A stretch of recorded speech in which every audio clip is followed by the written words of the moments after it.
알수록 쓸모있는 초등잡타 사전! 이제 중2 배정 시기가 다가왔잖아요. 진짜 많이들 궁금해 하실 것 같아요. 일단 중학교 형제자매가 있다면 그리고 이사를 갈 예정이다.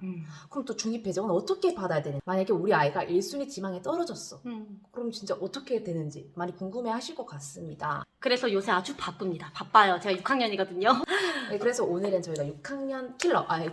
6학년 전담 마크를 하고 계시는 문재 선생님을 모셔봤습니다. 네. 중2 배정에 대한 모든 궁금증을 샅샅이 다 풀어 헤쳐 주실 거예요. 믿어 의심치 않습니다. 네. 일단 제가 질문을 좀 꾸려왔는데요. 네. 진짜 궁금하죠? 진짜 흔히 말하는 뺑뺑이 추첨제인가? 네. 흔히 말하는 뺑뺑이입니다.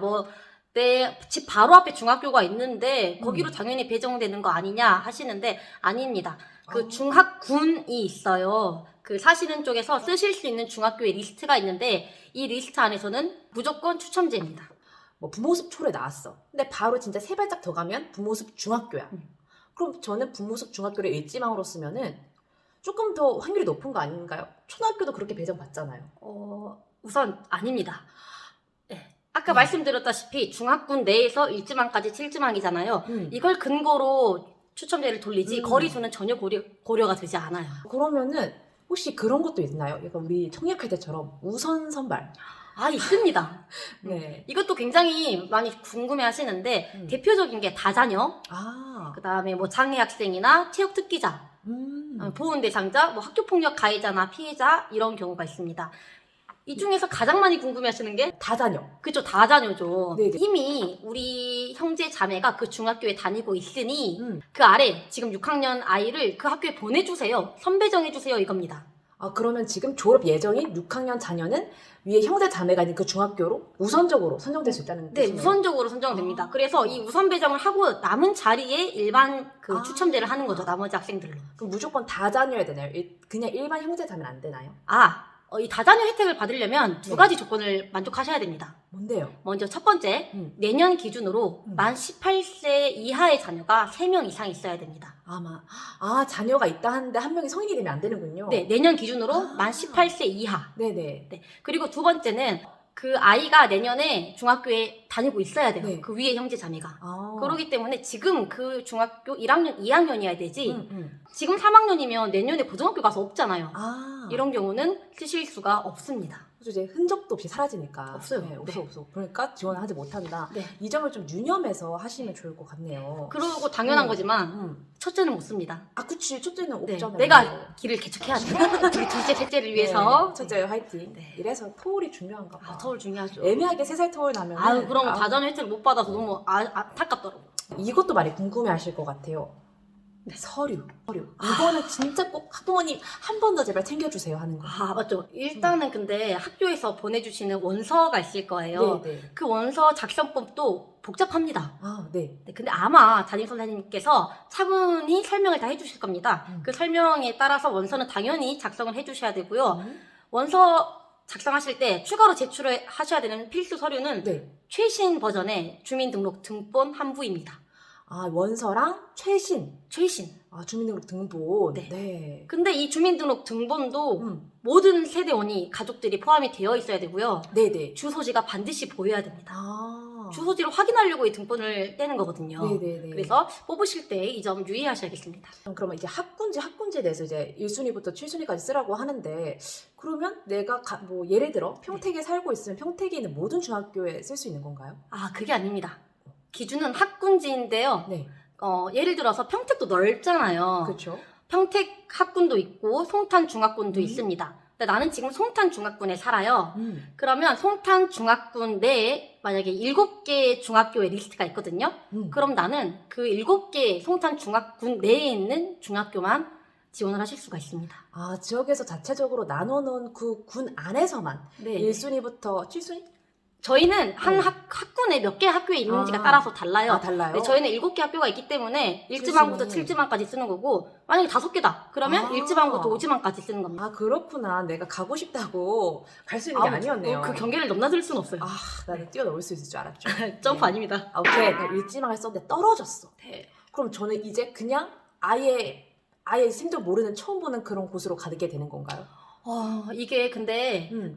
일지망에 떨어졌다고 해도 최대한 튕겨봤자 같은 중학군 내 중학교에만 배정이 됩니다. 네. 시스템이 이래요. 내가 일지망에서 튕겼어요. 네. 그럼 이지망이 예를 들어서 번데기초예요. 네. 번데기초를 쓴 아이들끼리 경쟁을 하는 겁니다. 나는 이지망으로 썼지만 네. 번데기초를 일지망으로 쓴 아이들이 있을 거 아니에요. 네. 그 아이들로 인해서 꽉 찼어, 번데기초도. 그러면 난 당연히 또 튕기는 거죠. 또 3순위 가서 이제 몽당초까지 가게 되는 건가요? 근데 만약에 삼지망에는 그 자리가 남아있어요. 네네. 아직 다행히. 그러면 배정이 되는 건데 만약에 삼지망에도 이제 수요가 넘었다 정원을. 그럼 또 추첨제. 이렇게 계속 돌아가는 겁니다. 아, 그러니까 그 다음 후순위 좀 학교가 정원이 남아있어야 내가 들어갈 확률이 좀 높게 되는 거예요. 그쵸. 그래서 이제 의도치 않게 약간 휴일날 에버랜드 눈치 싸움이랑 비슷한. 네네. 그런 경우가 되게 많을 것 같아요. 요새 아파트 되게 많이 들어서잖아요. 네. 제가 알기로는 선생님 주변 아파트가 어마무시하게 들어서고 있던데. 너무 많아요. 개발.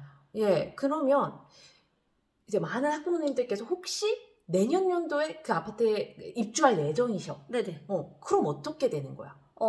만약에 음. 내가 입주할 그 택지지구가 지금 내가 살고 있는 중학군 내이다. 그러면 아무 상관없습니다. 어차피 이 안에 7개 학교 내에서 추첨제가 돌아가는데 어차피 이 안에서 이사 가잖아요. 네네네. 그러니까 똑같이 원서 작성을 해주시면 됩니다. 근데 넘어가면은 당해 연도 내가 입주할 아파트 학군을 기준으로 원서를 쓰면 됩니다. 그럼 만약에 난 지금 평택에 있는 초등학교를 다니는데 송탄에 있는 곳으로 간다. 그럼 송탄 중학군에 있는 학교를 쓰면 되는 거네요? 네, 거기 입주를 하니까요. 이제. 그럼 네, 이거는 뭐 졸업하고 이사 가는 거기 때문에 사실 상관없는데 만약에 약간 중립 배정 시기에 이사를 가게 되는 분들이 좀 있어요. 그죠. 이렇게 될 경우 어떻게 해야 돼? 이거 누가 중립 배정을 해주는 거며 어느 학교에서 어떻게 해야 되는지 아마 많이 궁금해 하실 것 같습니다. 좀 어떻게 하면 좋을까요? 이게 가장 복잡한데요. 네. 일단 이걸 아셔야 돼요. 전국에 있는 교육청들마다 다 필요한 서류나 날짜나 기준이 다 다릅니다. 네네. 그래서 우선은 지금 다니고 있는 학교의 담임 선생님에게 꼭 말씀을 드려야 하고요. 이사를 언제 갈 거다? 네. 어떻게 해야 되냐 말씀을 미리 드려야 되고요.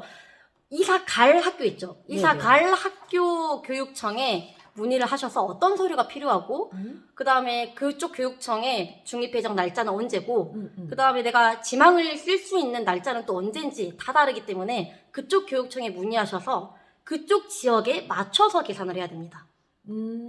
우리가 중립 배정 기준일이란 게 있잖아요. 그쵸. 서류를 쓸 수 있는 네. 날짜가 있어요. 근데 만약에 이 기준일 전에 이사를 가시게 된다면은 그냥 그 학교 가셔서 네, 중립 배정 받으면 되는 거고요. 전학 갈 학교가 아직 중립배정 원서를 받고 있어요. 안 끝났어요. 그러면 그 지역의 아이들과 동일한 그 자격으로 1지망부터 7지망까지 추첨제를 돌릴 수가 있는 거죠. 근데 만약에 우리 학교는 안 지났는데 이사 갈 학교는 이미 지났대요. 이미 지났잖아요. 그러면 네. 재배정 어쩔 수 없이 이미 그쪽 학교 애들은 배정이 끝난 상태이기 때문에 네네. 나머지 자리 중에서 추첨제가 돌아갑니다. 네. 그래서 만약에 저는 나는 아예 학교 중요하게 생각한다 라고 하시면 이사갈 학교 교육청에 문의를 하셔서 언제 중학교 배정 원서를 쓸 수 있냐 문의하신 다음에 그 전에 원서를 제출해야 나머지 자리에 안 하고 동일한 조건으로 추첨제를 돌릴 수가 있겠죠. 그래도 이제 남아있는 자리 중에서 추첨을 하는 것보단 같이 추첨을 먼저 하는 게 그거를 부모님 마음에서 뭔가 네. 안심이 더 되시겠죠. 확률이 높을 수 있잖아요. 그렇죠? 네, 이 점 꼭 알고 계시고 특히 그래서 12월에 기준일이 보통 시작되죠. 12월. 네, 네. 그 중립배정을 넣을 수 있는 네. 아마 마감이 거의 다 12월 아닙니다. 네, 12월에 이사 예정이신 분들 특히 지역 외로 이사 가시는 분들은 꼭 이 점 확인하셔가지고 네, 이사 진행하셨으면 좋겠습니다. 자, 그러면 내가 이사를 조금 늦게 이 기준을 이후로 가게 된다. 네. 그러면 어떻게 됩니까? 배정이 다 되고 나서 전학을 갔다. 음. 그러면 그 전 학교에 배정 포기서를 작성을 하셔야 되고요. 네네. 똑같이 이제 나머지 자리에서 추첨제를 지원을 쓴 다음에 추첨제가 들어가는 거죠. 이제. 일단 내가 여기를 안 다닐 거라도 일단 배정을 받는 거네요. 그렇죠? 그쵸. 근데 이것도 진짜 교육청마다 달라요. 네네. 어떤 교육청은 그 지역의 한 학교, 중학교만 갈 수 있어서 무조건 그 중학교로 가셔야 됩니다라고 할 수도 있고요. 그래서 이건 학부모님께서 이사 갈 교육청에 직접 문의를 하셔야 아주 정확한 답변을 얻으실 수 있습니다. 네, 어쨌든 이렇게 중립 배정에 대해서 좀 알아봤고요. 이제 중학교 선택에 대해서 좀 이야기를 좀 해볼 거예요. 예. 네, 우리가 한번 해보셨잖아요. 중립 배정 여러 번 네네네네. 해보셨을 텐데 이 아이가 선택한 중학교가 집 근처가 아닌데도 네. 조금 먼데도 선택하는 경우가 있었나요? 일지망으로? 드물지만 있습니다. 있기는. 오. 네, 이유를 물어보니까 그쪽 학교의 뭐 면학 분위기가 마음에 들어서 아니면 그 학교의 독특한 시스템이 마음에 들어서 그쪽 학교를 먼데도 지원을 하시는 경우가 있고요. 그다음 저희 아이들 왜 우리 애인은 그쪽 학교를 가냐니까 교복이 이뻐서요. 음식이 맛있어서요. 다 기준이 다양합니다. 그죠. 근데 이제 6학년을 맡아보셨는데 그럼 이런 부분 중학교 선택에 대해서 네. 어떻게 생각을 하시나요? 그 이제 초등학교 1학년부터 6학년까지 그 싸운 두툼한 우정이 있지 않습니까? 그 레포 형성. 이거를 그러니까 보통 추천드리는 건 어떻게 할까요? 여쭤보시면 그냥 아이들이 원하는 곳, 친구들이 뭐 같이 가자 하는 곳, 주변의 학교 뭐 이렇게 가시는 게 평범한 것 같아요. 아는 애들도 많고. 왜냐면 중학교 자체가 초등학교랑 워낙 다르기 때문에 애들은 그 학교에도 적응하기 힘들 거예요. 근데 이제 아예 새로운 얼굴들의 친구들이라면 뭔가 더 아이가 힘들어 할 수 있기 때문에 아마 대부분의 부모님께서는 그냥 보통 아이들이 많이 쓰는 곳, 자기 초등학교에서 그쪽을 선호하시죠. 좀 더 많이 손으로 하시군요. 그렇죠. 우리가 보통 전 지금 4학년 하고 있거든요. 네. 4학년이 자아가 형성되는 시기라고 하면 이제 어. 중학교는 그 자아를 잃어버리는 시기라고 하더라고요. 자아를 잃고 이제 다시 새롭게 리빌딩해서 쌓아가는 그런 과정이기 때문에 중학교도 정말 굉장히 중요하다라고 볼 수가 있습니다. 그래서 저는 우리 아이가 그래도 조금 친구들하고 친해지는 경향이 있다. 네. 쉽게 환경에 잘 적응을 한다. 네. 무조건 집 근처 학교보단 다른 곳도 조금 선택을 해보셨으면 좋겠어요. 네, 왜냐면 요새 중학교마다 워낙 학교의 음. 시스템이 다 달라요. 맞아요. 그 학교의 독보적인 뭐 다른 프로그램이 있기 때문에 근데 근데 아이가 적응을 잘해야지. 이어야죠. 그럼 그럼 충분히 가정에서 그거는 많이 얘기를 해보셔야 될 것 같아요. 맞아요.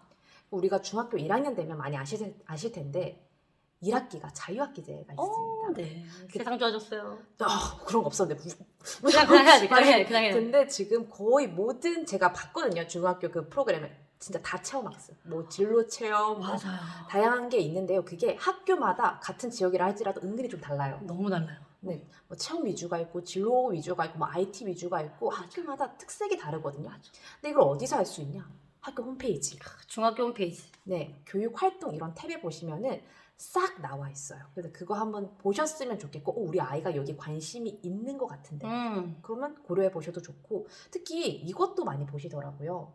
방과 후 프로. 그걸 특화시킨 학교도 있어요. 진로가 연계가 되니까요 또. 네, 뭐 예체능 혹은 뭐 진로에 관련된 거 혹은 교과목 위주로, 약간 보충식으로. 그렇기 때문에 이런 분들을 잘 고려하셔가지고 한번 선택을 해보시는 것도 나쁘지 않다라고 말씀을 드리고 싶습니다. 네, 그래도 아까 말씀드린 것처럼 단점은 있겠죠. 네, 뭐 집이랑 학교랑 멀어지면은 중간에 뜨잖아요. 이 사이에 무슨 일이 일어날지 몰라. 떡볶이도 먹고 노래도 부르고 치킨도 먹고. 그쵸. 네, 그럴 수 있기 때문에 의지가 부모님과 학생의 의지가 좀 많이 필요한 선택일 것 같아요. 여기 이렇게 중학교 배정에 대한 이야기 나눠봤고 또 중학교 선택에 대한 개인적인 저희 교사로서 이야기를 나눠보았습니다. 다음에도 알수록 쓸모있는 초등 이야기 많이 들려드리도록 하겠습니다. 많은 6학년들 이제 중학교로 떠나보내셨는데 그때마다 드는 생각 한마디 해주시죠. 얘들아 초등학교가 좋았을 거야. 가봐라.